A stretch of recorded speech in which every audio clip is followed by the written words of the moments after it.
dalam sisi medis, di dalam pergerakan bumi itu terjadi satu perpindahan alam dari siang ke malam. Gaya gravitasi bumi apabila seseorang ini tidur dalam keadaan perpindahan dari siang ke malam, mulai dari suhu, temperatur udara sampai gaya gravitasi bumi ini bisa merusak sel.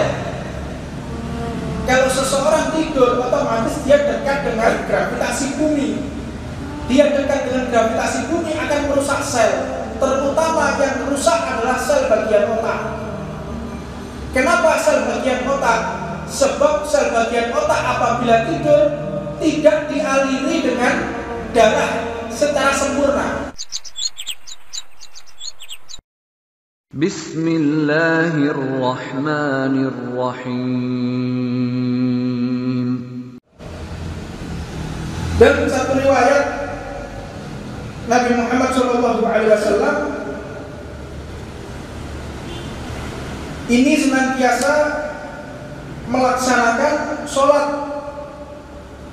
tasbih tanpa melewatkan. Ini amalan daripada orang-orang yang memang khusus dari Allah Subhanahu wa Ta'ala.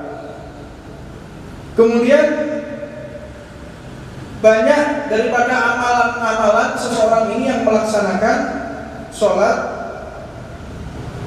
tasbih. Maka juga dikatakan oleh baginda Nabi Muhammad SAW di dalam sholat yang lain, sholat sunnah yang lain, yaitu sholat awwabin. Sholat awwabin ini sholat setelah sholat maghrib. Man sholat ba'dal maghrib sita raka'atin. Barang siapa sholat sunnah 6 rakaat setelah sholat maghrib, la yafsilu bainahunna bi kalamin adlin lahu ibadah idnada asratas sanah. Seseorang yang melaksanakan sholat awwabin 6 rakaat setelah sholat maghrib, 2 rakaat sampai 6 rakaat, maka sebanding dengan dia ibadah selama 12 tahun. 6 rakaat setelah sholat maghrib ini ibadah 12 tahun tanpa berhenti, tanpa makan, tanpa minum. Sholat kok 12 tahun. Sebanding dengan orang-orang yang umurnya panjang. Makanya Nabi Muhammad itu pernah mengadu kepada Allah, ya Allah, aku ingin menjadi umat yang paling mulia umatku. Maka Allah Subhanahu wa Ta'ala berfirman kepada Nabi Muhammad, kuntum khairul ummatin ukhrijat linnas. Engkau ini umat yang paling mulia, bukan karena amalannya, bukan karena ibadahnya, tetapi karena Nabi Muhammad SAW. Bayangkan coba, 6 rakaat dihitung 12 tahun. Pendeknya usia tidak menjadi masalah untuk menandingi kemuliaan orang yang ibadah 1000 tahun. Umat dulu umurnya 600 tahun, 700 tahun ibadah, tetapi kita 60 tahun bisa menandingi mereka yang 700 tahun karena dilipat gandakan daripada segala bentuk sunnah. Luar biasa. Bersyukur kita menjadi umat Nabi Muhammad. Dalam sebuah hadis baginda Nabi Muhammad SAW juga mengatakan sangat dianjurkan seseorang ini memakmurkan ibadah dengan menjauhkan dirinya dari bentuk kelalaian. Disebutkan dalam satu riwayat, makruh seseorang ini untuk untuk tidur setelah maghrib. Jadi makruh seseorang itu, atau dibenci, makruh itu maknanya dibenci, orang yang tidur setelah adzan asar, terlebih lagi orang yang tidur setelah adzan maghrib. Sebab kalau orang tidur setelah adzan asar selama 40 hari, utaknya atau bengkok ini. Pukul 2 atau miring. Orang 40 hari berturut-turut tidur setelah sholat asar mesti gendeng. Gak percaya jajalan. Bukti 40 hari sholat, 40 hari tidur setelah sholat asar jajalan atau bengkok. Dalam sisi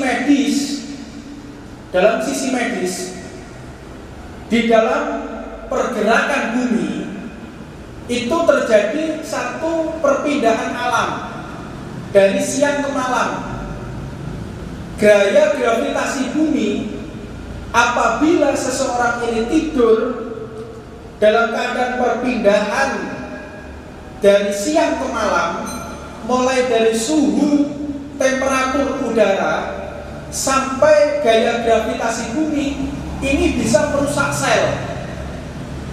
Kalau seseorang tidur, otomatis dia dekat dengan gravitasi bumi.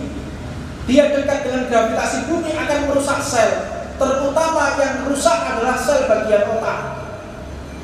Kenapa sel bagian otak?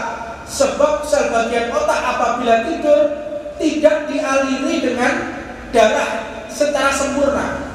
Orang kalau tidur itu darah tidak bisa mengalir secara sempurna. Jadi banyak daripada pembuluh darah pecah akibat stroke, pembuluh darah pecah ini akibat seseorang yang kurang gerak, dia kurang olahraga, dan banyak dia tidur di sisi sebelah kiri. Tidur sisi sebelah kiri, jantung yang tidak pernah berhenti berdetak, tidak pernah berhenti bekerja. Jika tidur sebelah kiri, maka dihimpit dengan organ yang lain. Ini dipahami oleh para ulama kita. Jadi mereka ini benar-benar mengerti tentang ilmu apapun, ilmu apapun, disiplin ilmu apapun mereka mengetahui, subhanallah.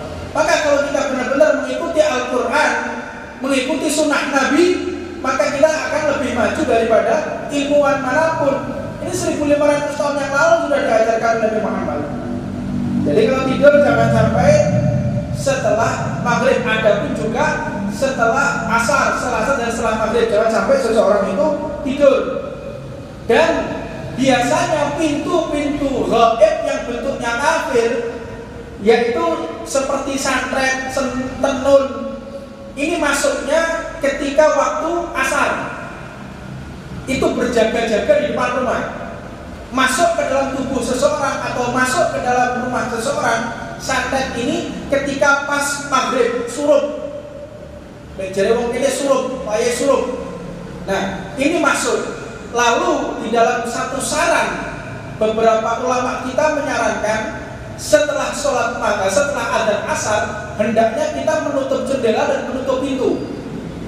Jangan membuka jendela, jangan membuka pintu, karena bisa masuk ke dalam santet atau tenun tadi.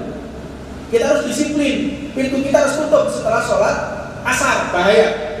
Orang-orang yang gak suka dengan kita main gaib, main santet, pasti akan masuk. Waktunya gitu. Juga ketika maghrib ini masuk di dalam tubuh seseorang. Kalau masuk untuk mengganggu rumah, ini pada waktu asar. Kalau masuk dalam tubuh seseorang pada waktu maghrib, ini jangan sampai seseorang itu tidur atau dalam keadaan tidak berwudu.